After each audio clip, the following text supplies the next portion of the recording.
காத்து சுத்தும் கடலுக்கரைய பார்த்து சத்தியமா கோயில் கொண்ட சுப்பையா, எங்க குப்பத்துக்கு குல விளக்கு நீ ஐயா.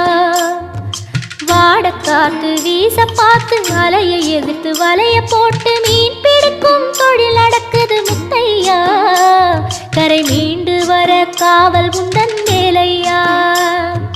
திருச்செந்தூர் ஆண்டவனே வேல் முருகா, தினம் உனக்கு நன்றி சொல்வோம் மால் மருகா. திருவடியில் தவம் இருப்போம் திருமுருகா, தீப்பெழுது நலமெனவே வடிவ